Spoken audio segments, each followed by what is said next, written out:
नमस्कार दोस्तों, good morning. मैं हूँ पूजा और आप देख रहे हैं प्रकृति पूजा गार्डन। और आज है ट्यूसडे और आज की शुरुआत कर रहे हैं हम। मेरा एक बंदरों ने मेरा ये गमला तोड़ दिया था, तो मैं उसको एक ग्रो बैग में शिफ्ट कर रही हूँ दोस्तों। तो उसके लिए मैंने उस टूटे हुए गमले के अंदर से अपने इस मिट्टी वाले जो ये इसमें जिसमें प्लांट लगा हुआ है इसको निकाला है। और अब मैं अपने इन प्लांट्स को इसमें रिपोर्ट करूँगी अपने ग्रो बैग में, जिसके लिए मैंने सबसे पहले उसमें नीचे अपने जो किचन वेस्ट होता है मैंने अपने ग्रो बैग में वो किचन वेस्ट डाल दिया है। और जो मेरे इस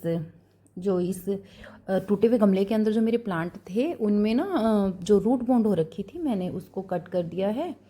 और पता नहीं दोस्तों, आप लोग भी बताना, मेरे कितनी बार ऐसे हुआ है। मैंने 2-3 बार जो येलो एलामंडा का बुशी वाला प्लांट होता है मैं उसकी कटिंग्स लगाती हूँ, पिछली बार भी और सेम नेक्स्ट ईयर भी मेरे साथ ऐसा हुआ है। वो ना मतलब हो जाती है कटिंग और उस पर पत्ते भी फूट जाते हैं, लेकिन पता नहीं सर्दियों में पता नहीं कैसे वो मेरे जो मतलब पौधे हैं ना वो उनमें पत्ते आए हुए भी वो पता नहीं कैसे ख़त्म हो जाते हैं, मर जाते हैं वो। और इसी में भी मैं इस बार भी मेरे साथ सेम ऐसे हुआ है। मैंने 2 कटिंग्स लगाई, दोनों मेरी कटिंग्स ग्रो हो गई और उसके बाद वो अपने आप ही डाई हो गई। अब पता नहीं कैसे हो रहा है वो, मुझे खुद भी नहीं समझ आ रहा है दोस्तों। एक्सपेरिमेंट करना तो हम गार्डनर का काम ही है। और अगर आप में से कोई एक्सपर्ट हो जो मेरी ये वीडियो देख रहा है तो प्लीज़ आप मुझे कमेंट सेक्शन में ज़रूर बताएं कि किस कारण से मेरे ये जो येलो एलामंडा की मैं कटिंग्स लगाती हूँ वो उसमें कटिंग्स ग्रो होने के बाद भी वो क्यों मर जाती है। प्लीज़ आप मुझे बताना, ज़्यादा सर्दी की वजह से या ज़्यादा गर्मी की वजह से प्लीज़ बताना। हाँ, और वरना तो मैं ट्राई करती ही रहती हूँ, कभी ना कभी तो ग्रो होगी दोस्तों। और अभी देखिए मैंने इसमें इनको शिफ्ट कर दिया है। इसमें ये एक तो पिटोनिया है वाइट कलर का देसी वाला, और एक ये गुड़हल की कटिंग लगाई हुई है, ये भी ग्रो हो रखी है। और जो येलो एलामंडा है वो तो बिल्कुल लकड़ी जैसा हो गया है दोस्तों, उसमें बहुत छोटा सा है, वो वीडियो में नज़र नहीं आ रही है। उसमें वो मर चुका है बेचारा। अब देखो जिंदा होगा तो हो जाएगा, क्योंकि उसमें नीचे जड़ तो है। इसलिए मैं बहुत पॉजिटिव सोचती हूँ दोस्तों, इसलिए मैंने उसे उखाड़ा नहीं है, मैंने उसको फिर से उसी में लगा दिया है कि देखो भगवान ने चाहा तो क्या पता जिंदा हो जाए मेरा पौधा।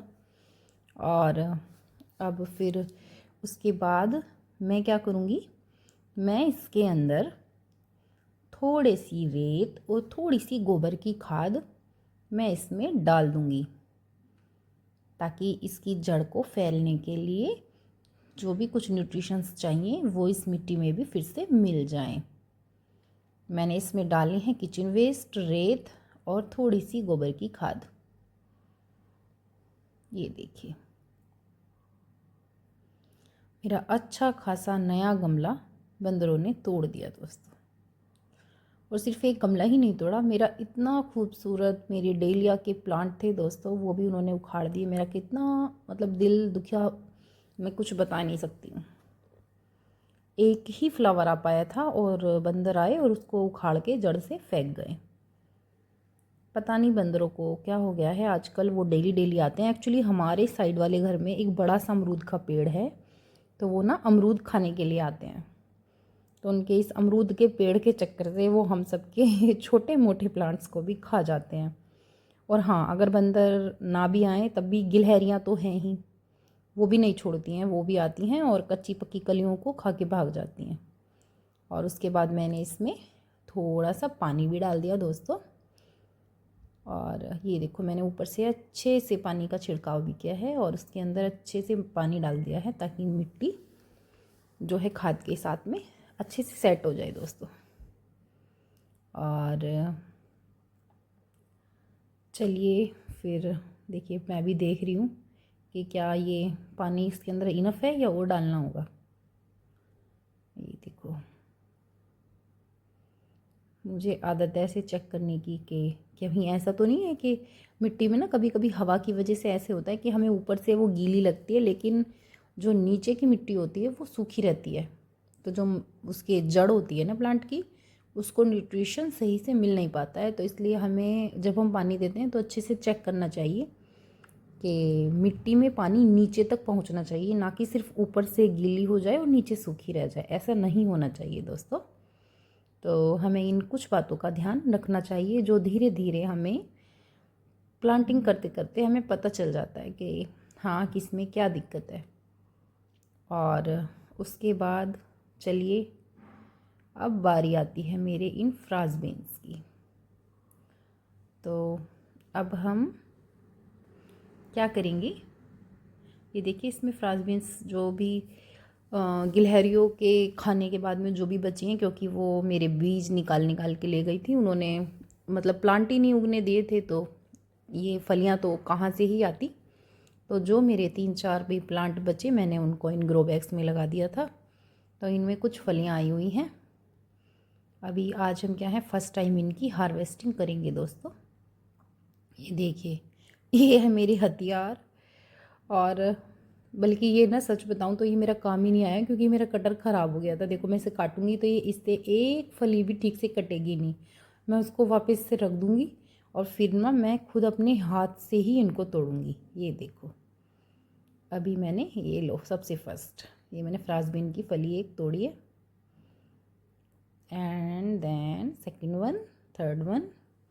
अभी देखो जो भी छोटी मोटी मेरी ये फ्रांस बीन्स की ये फलियां हैं इनको मैं तोड़ रही हूँ। ये देखो फलियां एक्चुअली बहुत सारी लगती, क्योंकि मेरे काफ़ी सारे जो इनके बीज थे वो ग्रो हो गए थे, लेकिन वो जो भी गिलहरी है ना ये सबको खा जाती हैं और छोड़ती ही नहीं है, बड़ा परेशान करती हैं। ये देखो इसमें ये 5-6 ये बीन्स आई हैं, ये मैंने कट कर ली। अभी एक अंदर मेरा एक और रखा है प्लांटर, मैंने उसके अंदर भी 2 प्लांट लगाए हुए हैं। ये देखो इसमें से अब मैं तोड़ूंगी, पर पता नहीं ये इन पौधों को क्या हो गया है। ये फ्रांसबीन के जो ये प्लांट की जो पत्तियां हैं थोड़ी वाइट वाइट हो रखी हैं दोस्तों। इनकी भी शायद थोड़ी केयर की ज़रूरत है, तो मैं इन्हें फिर से धूप में रख दूँगी। हो सकता है ये छाँव की वजह से हो रही हो, इनको धूप की दिक्कत आ रही हो। ये देखो यहाँ पर भी इसमें छोटे से, इसमें इतने छोटे नन्हे से पेड़ में भी 2-3 लग गई थी। और इधर देखो इधर से भी निकली हैं, यहाँ से भी मैंने तोड़ ली हैं। ये देखो, और ये जो आपको सामने चुटकू सा बीच में गमला नज़र आ रहा है उसमें लगा हुआ है मेरा रोज़मेरी। एक बात और बताना दोस्तों, आप लोग रोज़मेरी का क्या क्या यूज़ करते हैं प्लीज़ मुझे कमेंट सेक्शन में आके बताना, क्योंकि मैंने तो आज तक अपने इस रोज़मेरी प्लांट से कुछ भी हार्वेस्ट करके रोज़मेरी के इन पत्तों का कुछ किया नहीं है दोस्तों। ये देखो देखो ज़्यादा तो है नहीं, पर जिस हिसाब से मेरे 3-4 छोटे छोटे से पेड़ हैं, इन छुटकू से पेड़ों के हिसाब से तो जो भी फलियां हैं इनफ ही हैं दोस्तों। एक बार की आलू में डाल के थोड़ी सी सब्जी तो बन ही सकती है दोस्तों।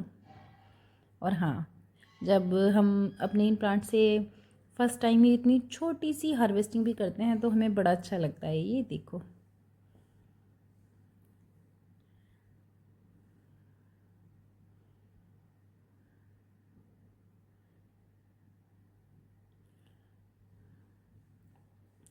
और अब ये मेरे साइड में जो ये गुलाब इस पे लगा हुआ था पिंक कलर का, वो ना खुद ही झड़ रहा था, तो मैंने उसको तोड़ के उसी में डाल दिया। एक्चुअली मुझे आदत है, मैं जिस भी प्लांट का अगर फ्लावर वो झड़ने लगता है मैं उसको तोड़ के उसी के अंदर उसी में उसको डाल देती हूँ, ताकि वो उसके पत्ते उसी में खाद का काम करें। और ये देखो अब मैंने इसके बाद में ली है गोबर की खाद, और मैं इस गोबर की खाद को अपने इन प्लांट में थोड़ा थोड़ा करके सभी में डाल दूँगी दोस्तों। और एक जो मेरे आगे आप देख रहे हैं ये छोटा सा गुलाब का छोटा सा प्लांट है, जो मैं पिछले 2 महीने पहले लाई थी, और तब से मैंने इसको ऐसे ही रखा हुआ था क्योंकि मेरे पास कोई खाली पॉट था नहीं। और ये जो आप ग्रो बैग देख रहे हैं ये वो ग्रो बैग हैं जिनमें मैंने भिंडी लगाई थी। एक्चुअली मेरी भिंडी के जितने भी बीज थे वो हुए हैं और ऐसे सीधे लंबे जाके 5-6 इंच के, और वो खुद ही मर गए। अब पता नहीं क्या चक्कर हुआ। अब मैंने क्या किया, इनको इसी में खोद के मैंने कहा मैं इसको यूज़ कर लेती हूँ। चलो ग्रो बैग को भिंडियाँ फिर से दोबारा से ट्राई करेंगे, तब तक मैं अपने इस रोज़ प्लांट को इसमें लगा देती हूँ। तो इसलिए मैंने उसमें एक ग्रो बैग में से ये भिंडी के प्लांट निकाले और इसमें अपने इस जो मेरा चुटकू सा रोज़ का प्लांट है इसको मैं इसमें लगा दे रही हूँ। ये देखो,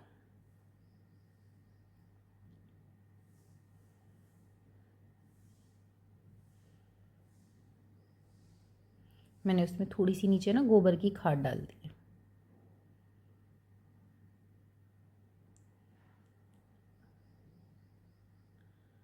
और ये इसमें लगा दिया। और जो इस ग्रो बैग में जो थोड़ी सी मिट्टी थी वो चुटकू वाले में मैंने उस बड़े वाले ग्रो बैग में उसको फिल कर दिया दोस्तों। और ये ऊपर से डाल दी मैंने गोबर की खाद। और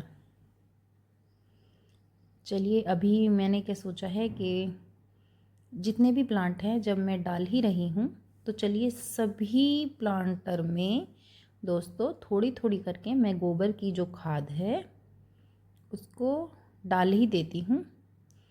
क्योंकि मेरे जो ये प्लांट हैं ये सभी तीसरी मंजिल पर ऊपर छत पर रखे हुए हैं दोस्तों।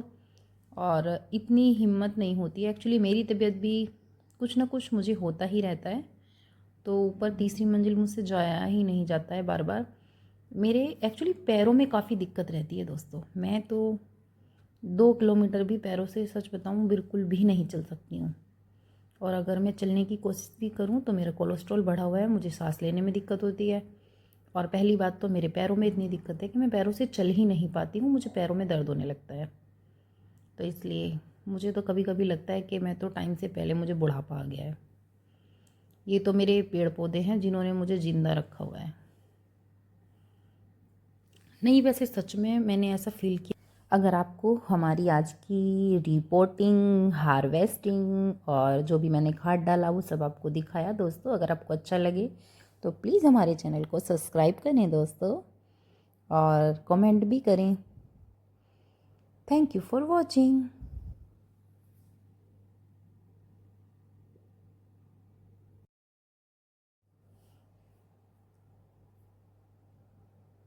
प्लीज़ दोस्तों हमें सब्सक्राइब करें, इससे हमें आगे बढ़ने की प्रेरणा मिलती है और हमें जो है बहुत अच्छा लगता है दोस्तों। अगर प्रकृति पूजा गार्डन, सब्सक्राइब दोस्तों, सब्सक्राइब प्लीज़।